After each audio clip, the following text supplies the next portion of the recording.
Boa noite. É um prazer estar aqui com vocês novamente, aqui no Instituto Nosso Lar.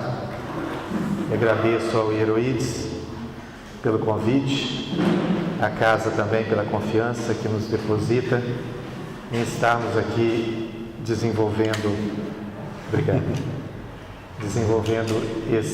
essa reflexão que onde nós procuramos fazer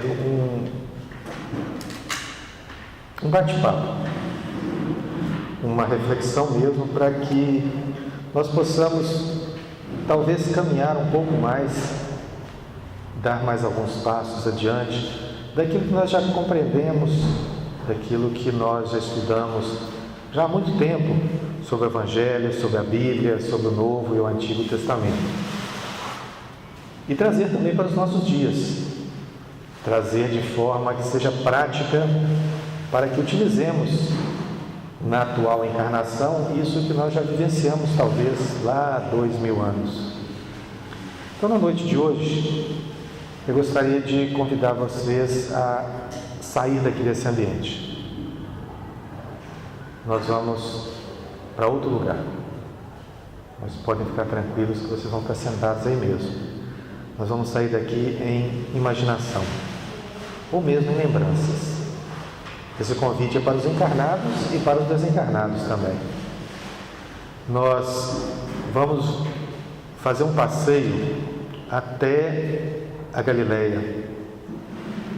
Vamos fazer um passeio num recorte que nós vamos fazer temporal, um recorte no tempo, numa sociedade também que vai ficar restrita a alguns personagens.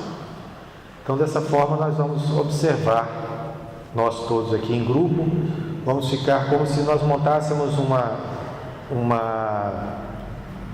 arquibancada, ou então um grupo de cadeiras como esse aqui, e ficássemos olhando um fato que aconteceu. E nesse fato, gostaria de convidar vocês para estudarmos os personagens que ali vão surgir. Personagens que talvez tenham algo a nos dizer. Personagens que talvez nós nos identifiquemos com eles, com seus comportamentos ou com as suas formas de pensar, ou mesmo com a posição que eles tinham na sociedade naquele momento. Nós temos estudado, temos aprendido ao longo dessa nossa atual existência, uma passagem longa, embora seja de apenas 3 anos, da vida de Jesus. Uma passagem desde quando ele nasceu, lá na manjedoura, cercado por animais daquela estrebaria, até o momento em que ele se despede, mais lá na frente, daquelas 500 pessoas que haviam ido vê-lo pela última vez, desculpe. Mas nós queremos fazer agora um recorte pequeno. Esse recorte vai ser feito no momento da prisão de Jesus até a sua condenação. Nós vamos olhar só uma janela do tempo em que ali vai se passar uma história. E essa história vai conter esses personagens que nós falamos. Então nós vamos encontrar no Evangelho de João, ele começa a falar que Jesus foi preso dessa forma. Imaginemos que nós estamos lá olhando. Assim, a coorte, o quiliarca e os guardas dos judeus apoderaram-se de Jesus. Não falou muita coisa não, né? Falou que um grupo de pessoas se apoderou de Jesus. Quem eram eles? A corte, o quiliarca e os guardas. Parece que ele está falando de uma coisa só, mas na verdade são 3 coisas bem distintas. Por exemplo, a corte era um destacamento de soldados que se contava em torno de 600 soldados. Era considerado uma corte. Viu, Yero? Você que trabalhou com a polícia militar, cada grupamento de soldados, né? Cada destacamento tinha um nome, dependendo da quantidade de pessoas. Então ele fala que a corte estava presente para prender Jesus. Era uma quantidade de 600 soldados. Ele fala aqui também do quiliarca. O quiliarca estava presente. Quem era o quiliarca?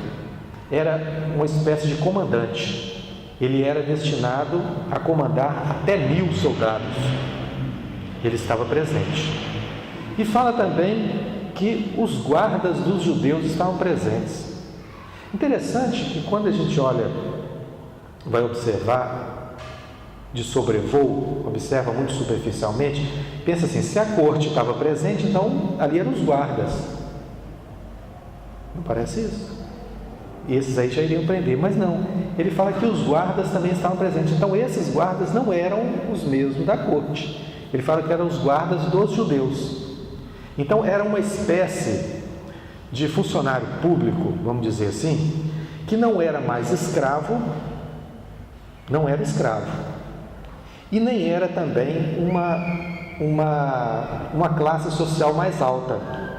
Era uma espécie de serviçais da corte, mas que também não eram nobres. Eram serviçais dos judeus. Então, ele coloca aqui que eram homens simples também.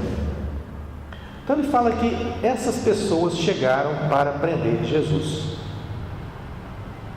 Aí começa uma série de acontecimentos lamentáveis, no qual Jesus era o ponto principal. Mas ele passou pela mão de muitos personagens sociais daquela época.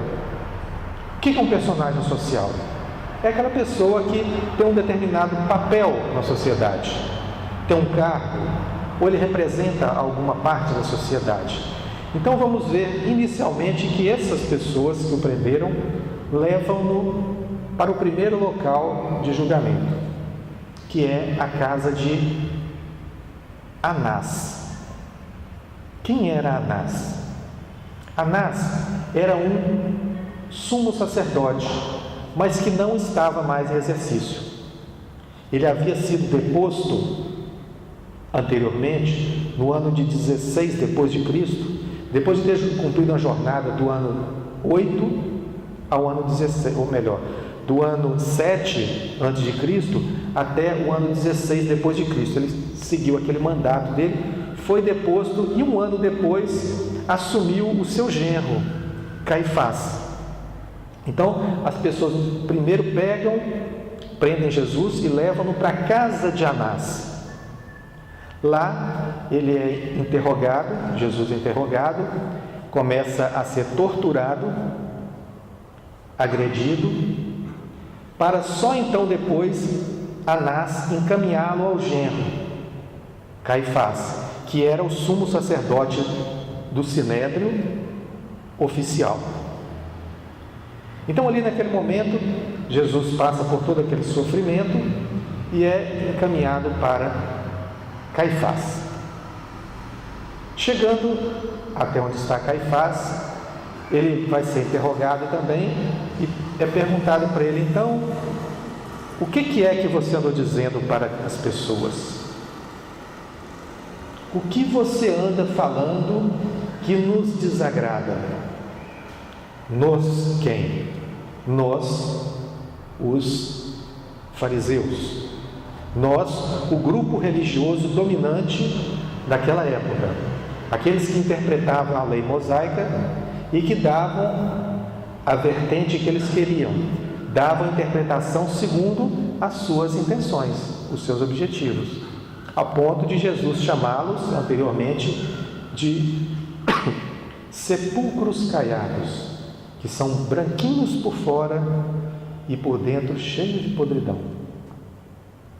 Porque eram hipócritas, falavam uma coisa e agiam de forma diferente.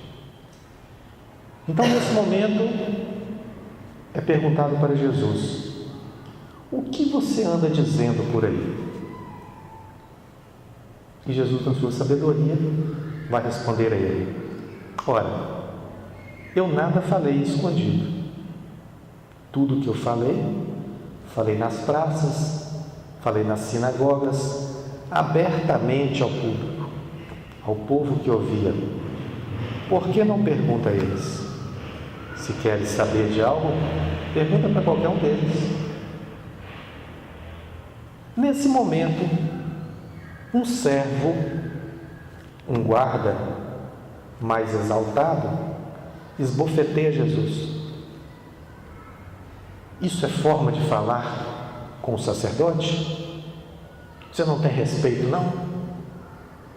Jesus, com aquele olhar sereno de sempre, olha para ele e pergunta: se eu falei algo que não esteja de acordo com a verdade, me diz, onde está o meu erro? Agora, se eu não falei, por que me bates? Esse é um outro personagem que nos chama muita atenção. A ele não é dado nome, não é falada a sua origem, não se dá maior detalhe em nenhum dos 4 evangelhos desse indivíduo. Mas lembrando que nós estamos sentados confortavelmente em nossas cadeiras, observando aquele fato.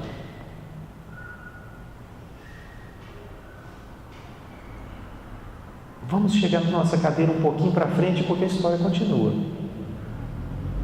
Jesus, a partir dali, é mandado para Herodes. Não, minto. Jesus é mandado para Pilatos. Pilatos vai chegar para Jesus e vai fazer algumas perguntas a ele. Vai perguntar para ele: por que é que eles estão te condenando? Você por acaso é o rei? Você está dizendo que é o rei dos judeus? Aí Jesus fala: não, meu reino não é desse mundo.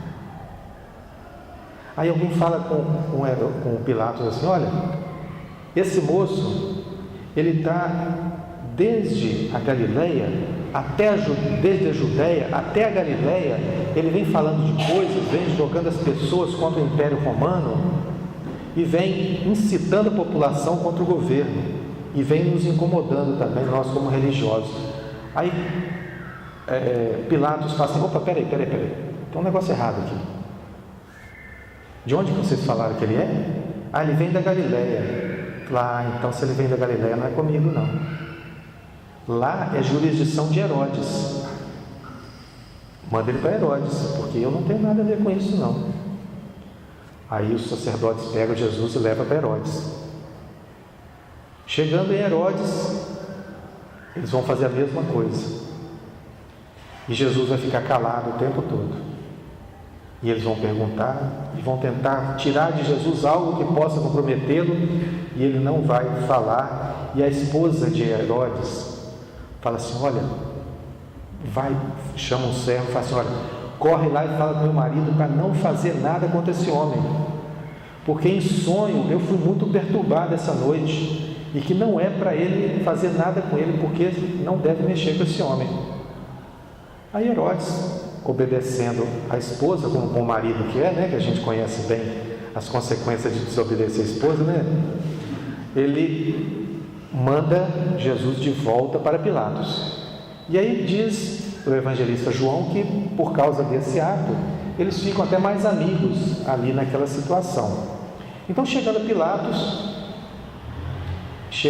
era a época da Páscoa, e dizia a tradição que na época da Páscoa eles poderiam liberar, soltar um dos presos condenados ali. Então, naquele circo que foi armado, o circo que a gente chama, sem querer colocar nada de pejorativo por essa prática que é muito nobre, esse teatro também que é muito nobre, mas foi feita toda uma encenação, e Jesus ali é condenado pelas pessoas que ali estavam, essas pessoas fraudaram um julgamento, e lá se foi Jesus, trocado por um criminoso que ali estava, que foi Barrabás.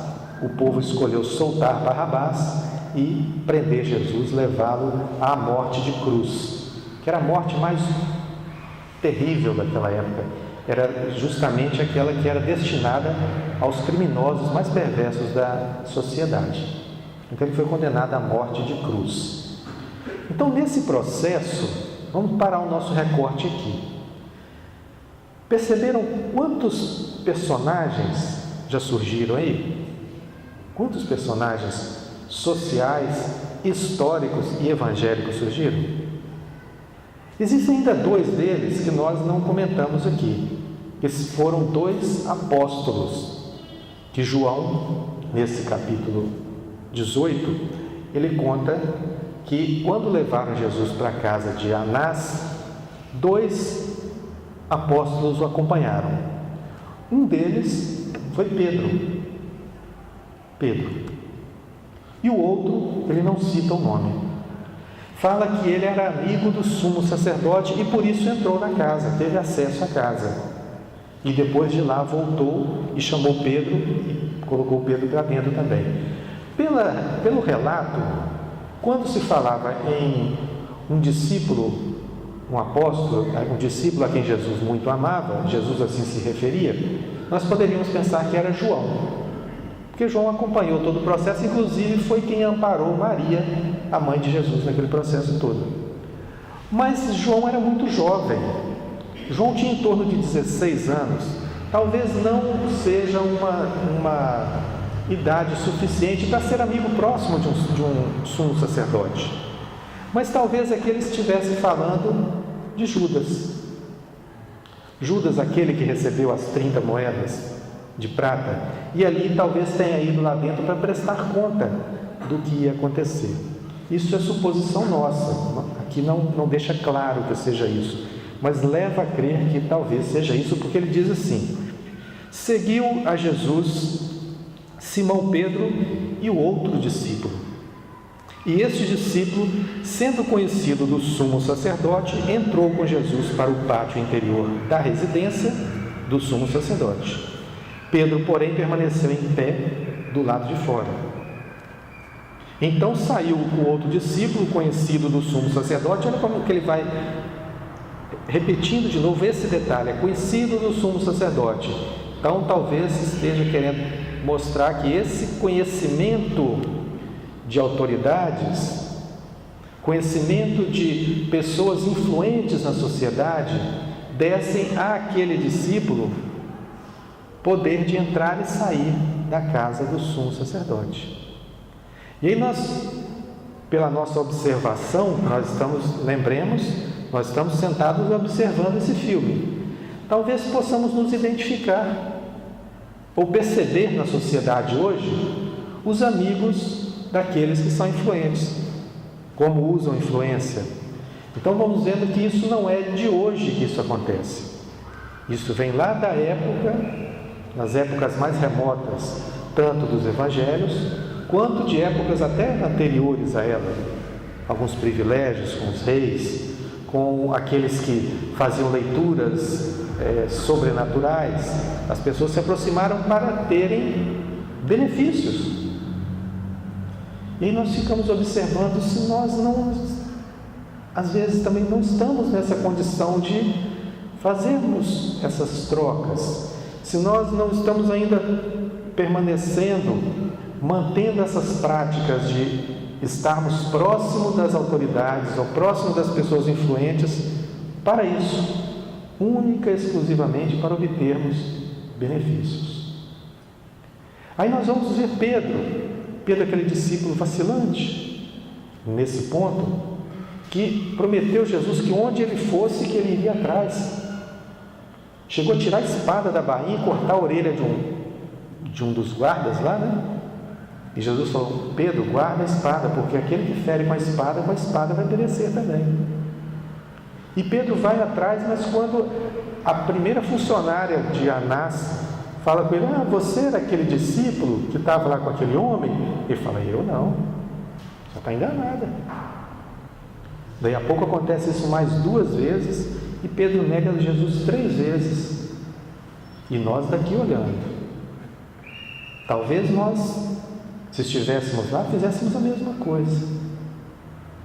E eu, da minha parte, eu não ouso julgar Pedro, porque ali ele corria o risco de ser preso também e, quem sabe, até ser colocado na cruz junto com Jesus. Será que eu teria essa força de suportar igual Jesus aquele madeiro?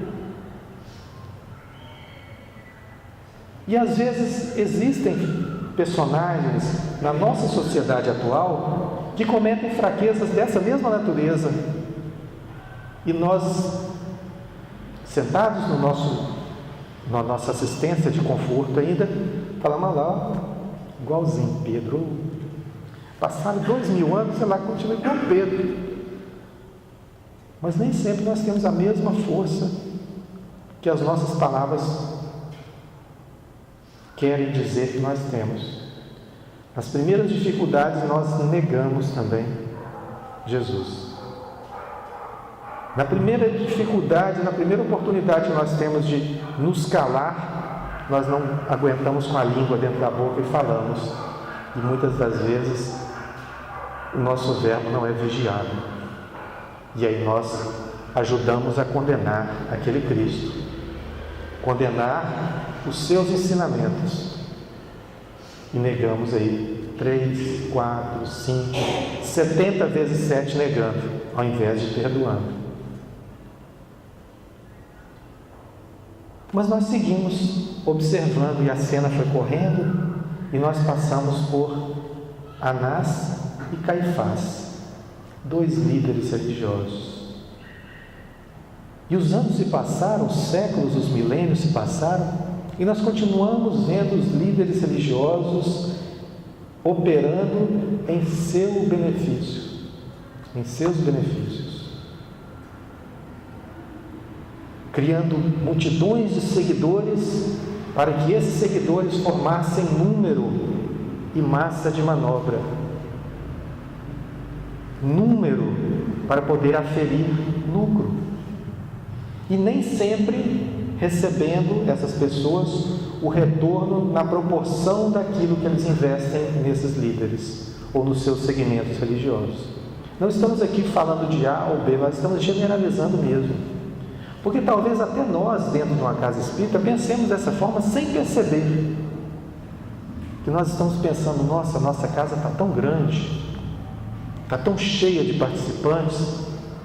Ok, está mesmo. Mas quanto desses participantes estão melhores do que quando ali chegaram? Quanto desses participantes se transformaram a partir de pedintes evangélicos, pedintes ou necessitados da caridade dos espíritos, ou de uma divindade, ou de quem quer que seja, a trabalhadores que possam atualmente ofertar mão de obra, coração de obra, criando aqui agora um novo termo, mente de obra, ou seja, força de trabalho para o Cristo. Será que nós ainda estamos pensando em números de pessoas para aplacar ou massagear a nossa vaidade? Olha, minha casa está cheia. Olha, a casa de fulano só tem 2 ou 3, a casa é tão grande, podia ter mais gente. Ah, mas as pessoas lá são tão difíceis. Será que nós também não somos difíceis? Será que nós não estamos, desde aquela época, talvez nós estivéssemos lá, quem sabe um de nós não foi Caifás, Anás, foi um daqueles seguidores? Será que nós ainda estamos pensando em ter quantidade para ter poder? Porque número de pessoas seguindo é poder. Não sei de quê, mas é poder. Muitas vezes não nos dando conta de que esse poder vai se acabar assim que a tampa do caixão fechar. Mas ali tinha um outro personagem que era tão interessante quanto esses líderes, que era justamente aquele servo que esbofeteia Jesus. Ora, quem é ele? servo para fazer isso? O que Jesus fez a ele para que ele o agredisse? É a pergunta que Jesus faz. Se eu não falo nada de errado, nenhuma mentira, por que me bates? Só faltou o indivíduo falar assim: porque você insultou o meu Senhor aqui. E era justamente isso que ele estava sentindo. Ofendido por uma ofensa que não havia sido direcionada a ele, mas ele se doeu e agrediu. Olha a inocência dele, agride o Cristo planetário. É como se um átomo agredisse o Sol. O que você está fazendo aqui com esse calor todo, Sol? Eu vou te agredir agora. E o Sol vai dizer para ele: o que é isso? Por que me bates? Que sentimento é esse que está te movendo para você se revoltar contra o Cristo planetário? O que te deu de revolta? O que está tapando o seu olho para você não perceber que quem está diante de você aqui é o Senhor das estrelas? Você acredita sinceramente que esse que está aí,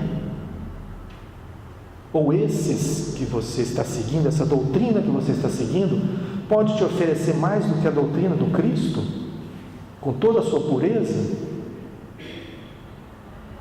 E nós continuamos observando. Estamos observando os personagens que lá estão e vamos nos lembrando se nós não estamos ainda com esses personagens pela nossa sociedade, pelo nosso planeta. Ou se nós não somos um deles, quem sabe? Eu às vezes me identifico muito com algum deles ou um pouquinho de cada um ali ainda. Não sei se acontece com vocês. E Jesus é levado para Herodes, ou melhor, primeiro para Pilatos e depois para Herodes. Mas vamos dar um salto, vamos para Herodes primeiro. Herodes era um tetrarca, aquele que tinha o domínio de uma certa quantidade de forças do exército e de um determinado território que ele tinha que administrar.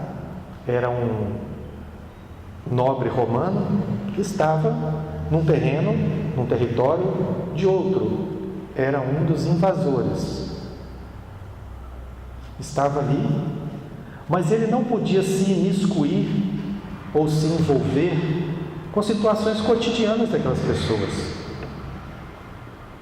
Eles trouxeram para Jesus, para ele, o Jesus, Yahshua, que era um nazareno e que não havia cometido crime nenhum. Ele não havia matado, não havia roubado, não havia adulterado, não havia feito nada contra o império, então ele não podia tomar decisões contra aquele homem, decisões que fossem sociais ou religiosas. Não pegava bem. Então ele começa também a lavar as mãos, apesar de que esse símbolo, essa simbologia de lavar as mãos foi atribuída a Pilatos, que realmente fez isso. Mas ele falou: minha esposa sábia, as esposas são sempre sábias, falou que não era para eu fazer nada com esse homem, devolve para Pilatos. E aí Pilatos quer saber de Jesus o que é a verdade. Interessante essa passagem porque ela fica gravada para a história. Muitos pensadores depois, muitos psicólogos, muitos filósofos vão perguntar a mesma coisa que ele pergunta a Jesus: o que é a verdade? O que é a verdade? Não nos esqueçamos que nós estamos sentados na plateia olhando essa pergunta para Jesus: o que é a verdade? Foi uma pena que ele não estava presente quando Jesus falou para os discípulos: conhecereis a verdade e essa vos libertará. E mais na frente ele fala: eu sou o caminho, a verdade e a vida. Então seria a mesma coisa que Jesus falasse para ele naquele momento: a verdade sou eu. Como assim? Estou vendo aqui um homem, aliás, um condenado, um coitado, que daqui a pouco eu vou mandar para a cruz. Você é verdade?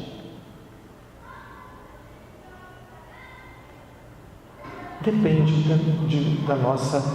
da forma como a nossa cadeira esteja acomodada, ou da forma como nós estivermos acomodados na nossa cadeira.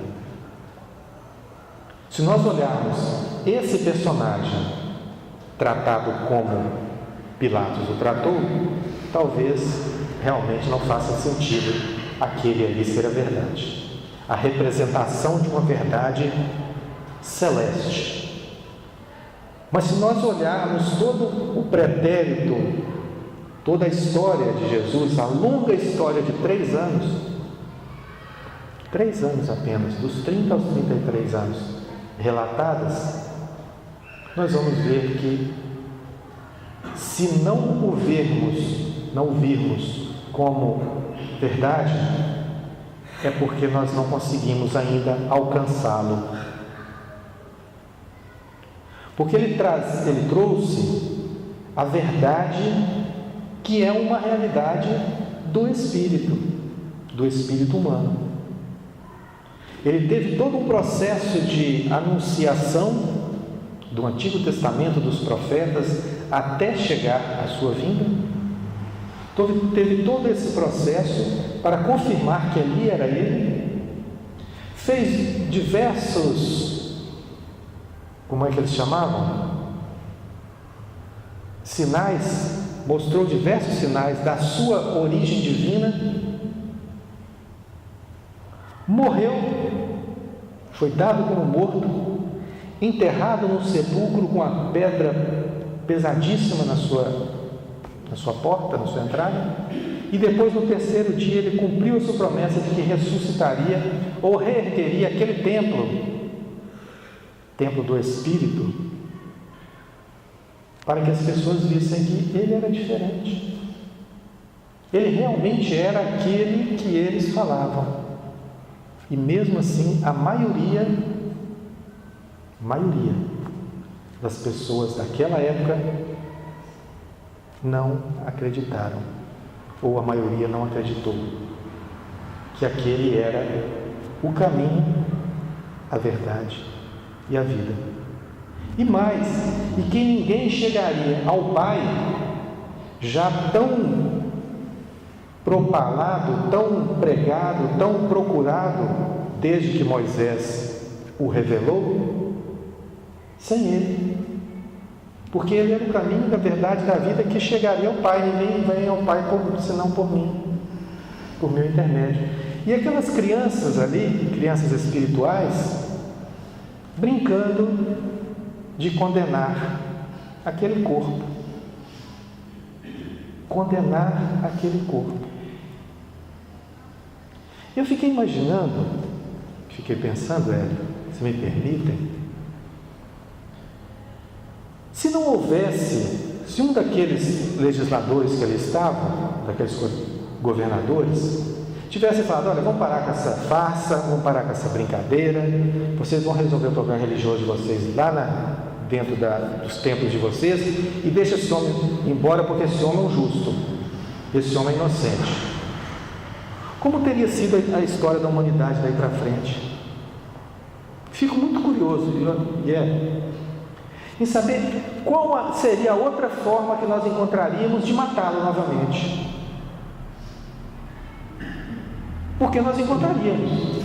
Porque ele ia continuar desagradando pessoas, desagradando poderosos, desagradando líderes influentes, políticos, governadores, senhores dos exércitos, porque a sua mensagem era de paz, e aquele povo queria guerra, queria sangue, queria poder, e ele falou que o poder a ele foi dado de Deus. Não era aquilo ali. Que se ele fosse o rei daquelas pessoas, se fosse o senhor daqueles exércitos, era só ele pedir ao pai que mandava o exército e queimava todo mundo com fogo. Ele não queria isso. A missão dele foi outra, completamente diferente, mas talvez nós ali sentados, como nós viemos do ano de 2017, estávamos ali e observamos a história toda como aconteceu, talvez nós o absolvêssemos. Falar, não, esse homem é inocente. E aí, feita essa absolvição, voltamos para nossa cadeira aqui, em 2017. E aí nós estamos vendo agora, hoje, 2017, o nosso Cristo.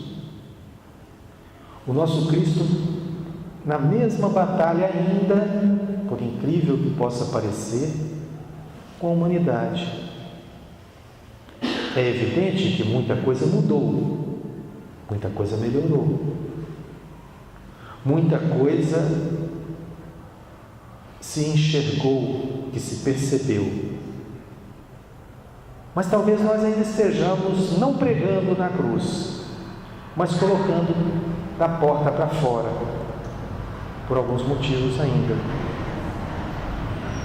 Quando vai contra os nossos interesses, quando não coincide com as nossas ideias, quando a forma de ver Deus não é a mesma que eu, como a interpretação das Escrituras não é a mesma da minha, às vezes nós colocamos para fora, na figura do outro, do próximo, do adversário religioso, político, comercial, social, ideológico. E talvez nós estejamos mais brandos, com certeza, mas nós participamos daquela turba, sentados ainda numa cadeira confortavelmente. Talvez seja um símbolo interessante de observarmos, porque não nos diz respeito mais condená-lo, porque nós já descobrimos que ele é o Cristo planetário, mas nós ainda observamos às vezes de braços cruzados. Quando precisamos de agir, precisamos de falar, precisamos de nos posicionar, e nós resolvemos negar 3 vezes, 4, 70. Então a reflexão que a gente faz, buscando nos avaliar mesmo, nosso propósito não é aqui apontar dedos, porque se for apontar dedo para alguém, o primeiro vai ser para mim. Para mim. A luta é grande de todos nós, mas que é necessário, no meu entendimento, repassarmos às vezes algumas coisas dessa natureza para nos lembrarmos que talvez estivéssemos lá naquele momento e tenhamos permanecido através das eras, dos séculos, dos milênios, ainda nas mesmas práticas e talvez melhorando muito pouquinho dentro da nossa possibilidade de melhoria. Talvez pudéssemos fazer mais, ou com certeza podemos. Vinícius, mas nessa encarnação eu vou falar para você, eu vou deixar para a próxima. Meu marido é difícil, minha esposa é difícil, o meu líder religioso é difícil, eu vou te falar, não, vou deixar para a próxima encarnação. A próxima. Mas eu vou fazer uma pergunta para vocês, que é a má notícia da noite. E se essa já for a próxima encarnação? Se essa já for a oportunidade que está sendo dada, porque lá atrás nós pedimos a próxima e é essa. Pode ser difícil, né? Vamos pensar nisso. A nossa reflexão da noite de hoje passou rápido para mim, né? Não sei para vocês, mas é uma reflexão simples que a gente traz dentro de um recorte pequeno do Evangelho, para que a gente possa ir pensando. e trabalhando e melhorando. Agradeço a vocês pela atenção, agradeço a casa pelo convite. Espero ter sido útil a vocês de alguma forma nessa noite. Muito obrigado.